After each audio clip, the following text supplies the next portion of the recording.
Let's start there. Let's start there. It do hit different when you drinking meth.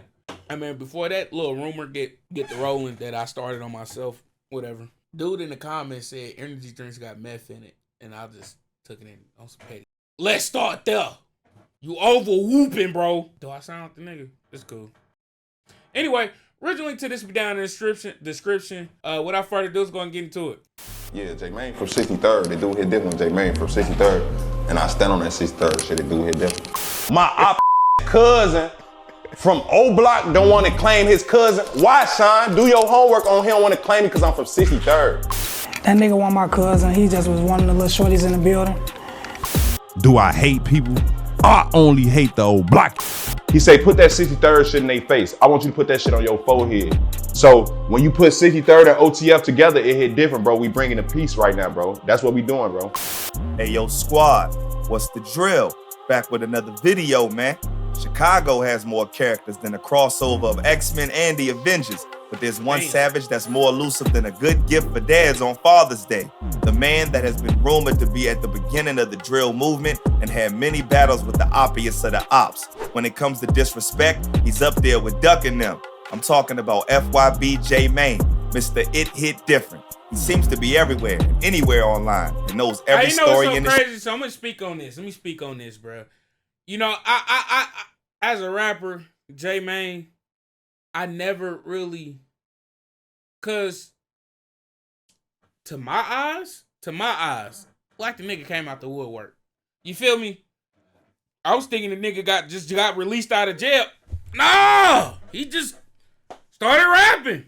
But hold on, when he started rapping though, he was dissing a lot of niggas. You know, he was dissing a lot of niggas, and it's like, and he dissing the same niggas that everybody else is dissing. I'm like, shit, I ain't about to listen to no motherfucking J Mane. You know what I mean? Cause shit, he talking about the same shit everybody else talking about. I'd rather just listen to Duck. At the time, Wooski, you know, type shit. So I never really took the rap shit serious with him. I ain't gonna sit here and cap. But for a nigga to kind of switch lanes, oh, hold on, let me speak on this shit too though. Cause at one point in time, the nigga came out with the OTF shit. I'm like, bro, what? You know, he came out with the OTF shit, but he came out with if it was true or whatever the case, it came out with this shit before Dirk even said the shit.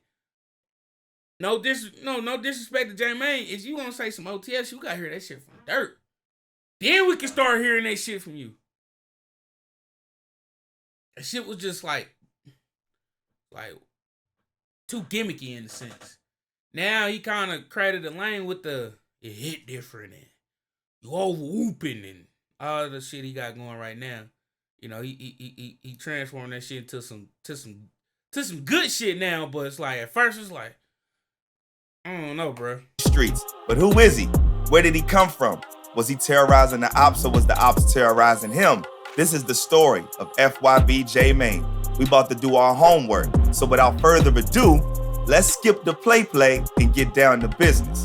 FYB J Mane came up with the grimiest among them. Just little kids all knowing each other, but the city politics started ripping friendships apart based on where they stay and who they was affiliated with. It's messed up, but FYB J Mane was one of them kids who experienced friends turning to ops just because of the cycle that they grew up in. Hold on. Halloween party years ago before the op was created, Courtney and Man or C-Day and J Mane.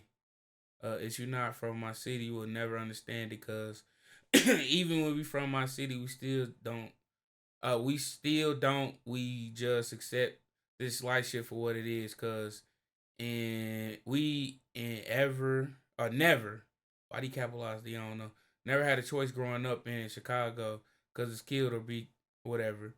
That's why everybody in jail, sick as hell, and the cycle continues. What I learned is nobody wins, and it really ain't no sides in this shit. Everybody just know everybody.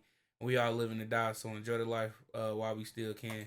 When it comes to where J Mane, and look though, when he make a post like that, it's like, oh, this nigga got way more sense than what he's trying to portray. You know, this nigga got way more sense than what he's trying to portray. So it's like, when you a self-devoted 60-30-ing coming out saying you OTFing, it's like, what the fuck you got going? You know? He actually grew up in the Calumet buildings with people like Grim Reaper Lil Reese. FYB J Mane claims Reese is his cousin too, but bro be trolling so much you can't tell if he's serious. They fuck around might be I don't know why he would come out on this DJ. They fuck around, but he gotta give niggas the lineage though. Like his grandma is his sisters. No, he gotta get a line though. He gotta get the family tree type shit. Oh, that's how y'all cousins. They fuck around might be cousins though. Bro. Like that was a slap in my face. Now I should call his mama right now. Y'all want me to call his mama? Nah. Alright, it hit different. I call Lil Reese mama right now. Reese wasn't rocking though, and he denies that they cousins, but instead said J Mane was the hood pinata in the building with how he was getting beat on. That nigga wasn't my cousin. He just was one of the little shorties in the building. Yeah. Not only that, but Reese said that his pops used to whoop on J Mane pops too. But you knew J Mane from the Calumet buildings. Yeah, I grew up with that nigga. He used to slap him around. I grew up with him. Like, his daddy know my daddy type shit. His daddy used to be with my daddy. My daddy used to beat his daddy up type shit. J Mane wasn't gonna let Reese just disrespect him and his old man like that and call cap on everything he said. Yeah, he claims, when you was a kid, you used to get beat up all the time and, Talking about I never won a fight, bro. What? Do your homework on J Mane. Got them. I got. Nah, I ain't gonna overdo it. That's why I be telling y'all, rappers be overdoing it. Have I ever lost a fight? Yeah, I lost a fight. But don't make it seem like I lost all my fights. FYB J Mane pops wasn't nothing to mess with. According to him, he was a BD boss that was running things and had the block on lock. He got caught up in an indictment. My pops is a man. He originated in the Calumet building, and he did get indicted, and he did get locked up in 04, and yeah, they labeled him as a black disciple. So J Mane came up from the trenches in the thick of the gang rivalry, but now he ops with the guys from over Calumet buildings and Lamron, OTF, all of them. So how he went from living on their side to being an op? Well, FYB J Mane might have been there, but he moved around a lot. He ended up on the side of Gyro City and Tuckerville before being on 63rd with Wooski and KI and them folks and standing on 63rd business. It do hit different. J Mane is from 63rd, bro. 63rd, it hit different now.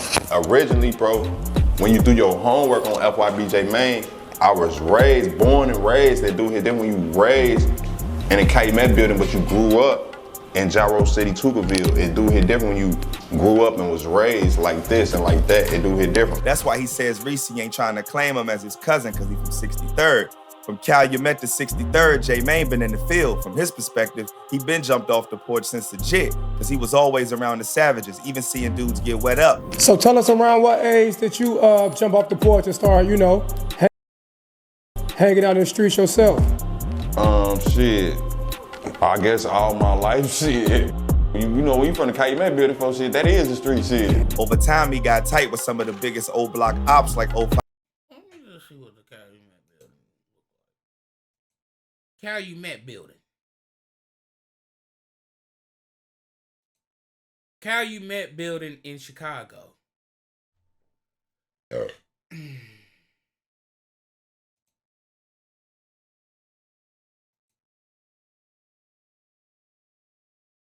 Oh, that bitch big as hell. Robert Taylor Homes? This the right Homes? That bitch about big as fuck.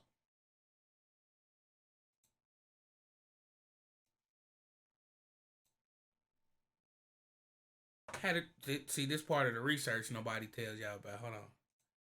This part of the research right here. Housing project, Southside Chicago, 07.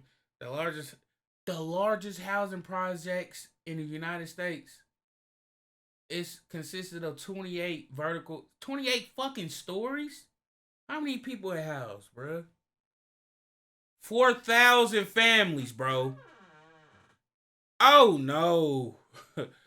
Oh no. 4,000 families, bro. That bitch was a war zone in itself.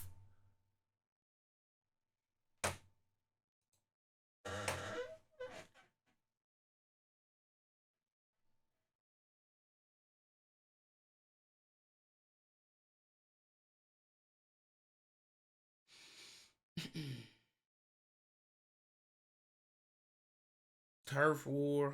I gotta do some more research on this shit. Let's keep this J Mane shit going.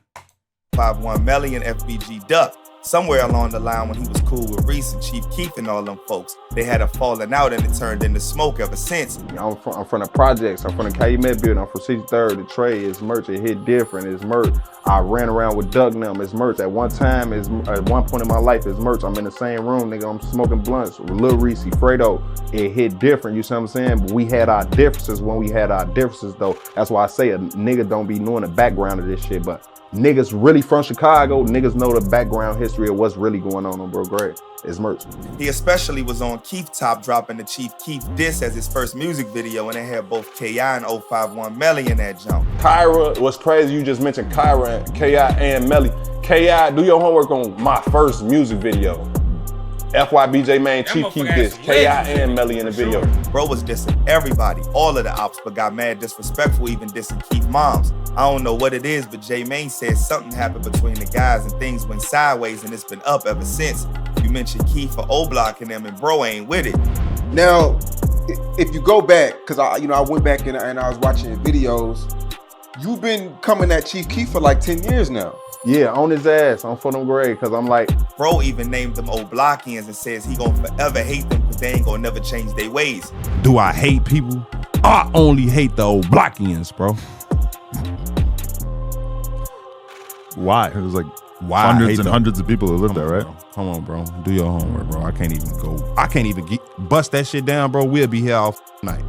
It's crazy because Von and them was BD and J Mane followed in his footsteps too and rep BD. But something changed and he started on the BDK movement and being on his own FYB vibe, which stands for FYB. Understand this FYB shit mean, you know, that's why I got the bent over on the chain. You know what I'm talking about? I'm getting hit. That explains why back then in his songs, he was heavy on the BDK dissing in songs like 300 Dead Ops that sent his music viral.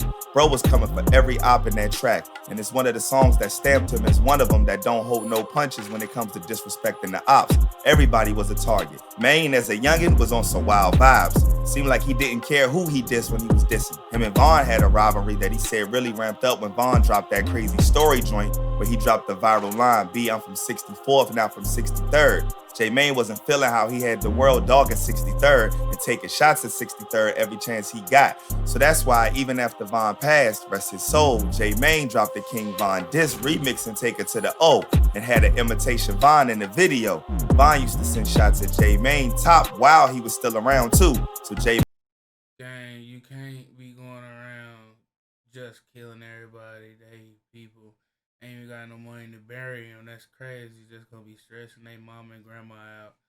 Just let him live his miserable, broke life. You feel me? Eventually, they'll kill that. Wow, I'm too smart. You really need to pop. I asked disrespectful.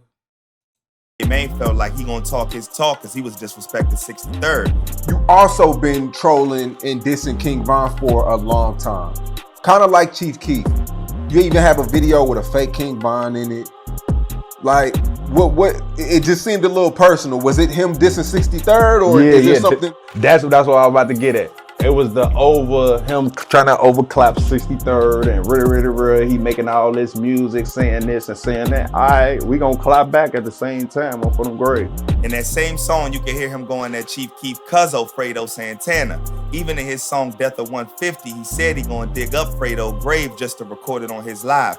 Try come riding through the hood, we spray your ass like pesticide. I might dig Fredo one just to record it on my lap. Then he dissed him again on Exposing Me. He been had a bone to pick with bro. J Mane broke down what happened, saying the day before, him and the gang was kicking it at Reese's house because they was cool then, and Fredo walked in and watched him sideways. Hold on. And called Reese to the back to tell him something. J Mane feels like whatever Fredo called Reese to the back to discuss might have been setting up the play to murk him the next day. Whatever he tell him, Shine, bro, I can't tell you what the fuck was really said, bro. It hit different. But all I know, the next day, bro, after Fredo Santana told my cousin what the he said, bro, it hit different. Now I'm getting shot at on the porch. It's crazy, bro. That night inspired the classic lyrics in Keef and them song I Don't Like, where he says, Fredo in the cut, that's a scary sight. J Mane confirms that Fredo did in fact make it very scary that night. Yeah, Fredo was in the cut. I give him that. Fredo was in the cut on photo. Was it a scary sight?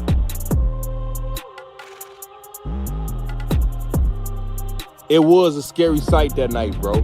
It was a scary sight, bro. That's not where his beef ends as expected. With so much dissing and disrespect, he been getting into it with folks in them. Him and King Yella been going at it online for a minute with the back and forth and on wax. The beef was going crazy, but time passed, homies got locked, and the ops got locked. J Mane lost people and the ops lost people. He grew up and started doing numbers on YouTube, doing videos, talking on topics like the rack and all that. And bro started being on some peace movement vibes. His phrase, "it hit different," became a whole wave. J Mane seen it all, and from the looks of it, was trying to create a better future for his kids and the kids coming up in Chicago, so they won't have to go through the cycle of the gang lifestyle. Doing some What's that positive word? shit. They do hit different when I'm out here pushing. He is doing some positive shit, and he's going about it in his own way. You know, he ain't doing the traditional positive shit, peaceful shit.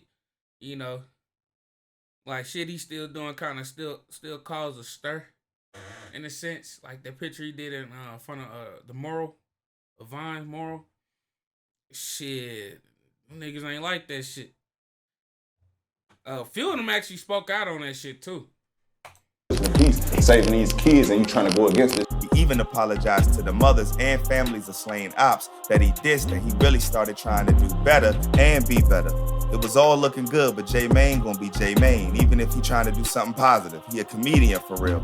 He popped up in a Say Cheese interview after posting on his gram that he signed the OTF in efforts to make peace. Bro came into the interview with an OTF and 63rd fake tattoo on his head. Talk about Dirk signing. Okay, so you're signed to OTF. What does that come with? What's the perks of being a part of OTF? The perks, man, shit, that shit come with a lot of shit. It's merch. Well, I wouldn't say it was a perk right now for that. The major perk was 250,000. I ain't gonna, no kizzy, no cap. Okay, so he gave you a $250,000 advance. $250,000, bro, off GP, bro. And his merch, Dirk made me tap my face, bro. And it hit different when he made me tap OTF on my shit. I don't know if you can see my shit from right there. He made me tap OTF on my face, bro. According to J Mane, he got about 8 people on his head, and OTF J Mane is one of them. And it ain't comedy, but he's seriously trying to push peace. Is this the comedian J Mane, or is this the real J Mane, the Chicago J Mane? Now look, let me explain this. Remember on our last interview, Sean, I told you I got 8 in my head. I told you these people living here. Then I explained this shit to y'all. Y'all ain't see my last interview. Go look at that last interview on Say Cheese. I got 8 living in here. It hit different when OTF J Mane is a positive person. It do hit different. Y'all let's be tweaking. They talking about a joke. Nah, this shit ain't no motherfucking joke. King Yella, his op, says that he's all for the peace, but he gonna snatch J Mane chain because he looking like a goofy with all these theatrics. J Mane, we gonna take your chain when we see that nigga. FYB J Mane would get on the interview and explain that he went about the message that way in order to bring awareness to what he was trying to do with the peace movement. The whole run you just went on, you know, telling everybody you was signed to OTF. On Fulham Grade, what that is, bro, it's the same reason I'm sitting on this couch right now, bro. I'm raising awareness, bro, for the been going on in the city on the guys. Maybe he's trolling, or maybe he's really on that type of time, but he was talking passionate about wanting peace and better for his kids and those to come, so you can't hate that. Next thing we know, bro posted a video saying he's homeless and sleeping out his car. Are you currently homeless now? Now, Sean, currently, today, yes, I'm homeless, bro. Is my clothes in my trunk of my car? Yes, bro. It's merch. If you don't believe me, Sean, I had a girl V walk to the trunk of my car, bro. Nah, I believe it. I seen it. I believe it. Turns out J Mane was eating good from YouTube, but a homie named Thunky Man got his page taken down, and he lost all that bread that had him living nice. Man. Bro was down, but not. Okay, hey, Buddy was probably making a decent 10, 15 a month. He probably making a smooth 30 ball right about now, you know. YouTube, hey man, I'm trying to tell you, boy. I'm gonna quit running my mouth on that. I keep trying to get motherfuckers to play. They ain't listening, bro. This shit is patty cake. But anyway, man, it's nice to see a successful story, and it's come up quick. Well, it ain't quick, but from the spotlight where the real spotlight got on him, he took the ball and ran with it now. It's like he got the ball and he's running with that shit now. And on top of that, the shit he's going with the Tay Savage guy. You know, with the Tay Savage guy. It's a good looks, bro. You know? Thing J Mane gonna do is do his homework on how to come back up. Bro started a new YouTube and got the interviews and re-uploading his music and everything. Bro turned into a media personality that just had people laughing and enjoying the stories from the crack and the movement he was pushing. His IG rose to 122K followers and a blue check was on deck. The grind paid off big time when J Mane updated fans on his new house he brought for his fam, backyard and everything included. We could do y'all homework on us putting a swimming pool right here. We probably build a swimming pool or something. Do your homework. You want a swimming pool, daughter? You want a swimming pool? Do your homework. You want a swimming pool? She wants a swimming pool. Do y'all homework. FYB J Mane done made it out of the trenches and he doing it big now, but that lifestyle Okay. wasn't without losses. He on, lost his close homies and even his brother G Skinny to the game. Over there. Long live G Skinny, man. It do hit different when you do your homework on G Skinny, bro, and know the relation, bro, on J Mane and G Skinny, bro. Okay. You gotta do your homework. Educate us. That's the cycle that they get stuck in. But J Mane broke out, and hopefully his movement for peace is for real. So the next generation don't gotta go through the same trauma that they did. But they definitely gonna have to stay smart, stay alert, and stay real. I'm out, y'all. Hey, but look though, bro. This is part of the conversation I'll be trying to start with when it comes to these rappers and making music, bro. Bro, it necessarily don't have to be the music, bro. It don't. It don't have to be the music. It's just shit. You already want to rap. Why not pull more shit? Put more energy into your rap. You feel me? But hell, bro.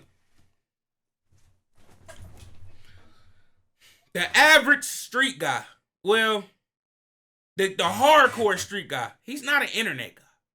You know? The hardcore street motherfucker is not an internet motherfucker. You know? With that being said, it's kind of crazy to tell a motherfucker man, bro, you should try this internet shit when they seeing the little money, or not little money, but they seeing the money they getting from the street, or that the big hits they get from the motherfucking streets. It's hard to tell them that. Bro, you just take 6 months of your life, bro. 6 months of your life, bro. You can be making 100 bands. Or you probably didn't make 100 bands in that 6 months. It's so hard to tell a motherfucker that's real deep into that shit. That's not even hip to the internet game. You know? That's not even hip to the internet game. Man, I just posted some shit on Instagram. 14 million views, a nigga made 6 figures. 14 million views. And I know what y'all thinking. Shit, 14 million views, that's a lot of views. Bro, if you get like a constant rotation of 3 to 4 million views a month, what is that? What is that? 4 months? Little bit of 3.5? Right. 6 months at most? Right. Y'all see the shit where I'm trying to you see where I'm trying to go with this. This internet shit is a blessing in disguise. I mean, you gotta learn how to utilize this shit. You know, it's only so much you can take from grasp from the internet. I used to think, everything I need to learn is on here. No, it's some shit I just have to learn on my own. It's some shit J Mane had to learn on his own. You know, this internet shit, bro, it's a powerful tool. You just gotta know how to use it.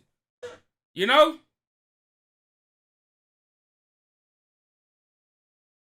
But speaking on J Mane, man, I'm happy dude then went from his trunk to got him in his chick a crib.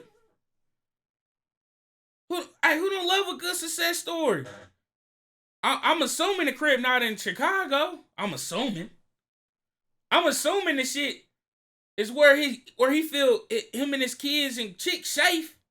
They ain't gotta worry about the OBLOCKIANS, bro.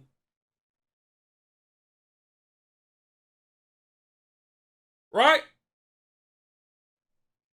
Can't argue with that, you know? But let me know how you feel about this video down in the comment section down below. It's your boy Snore. I'm gone, man.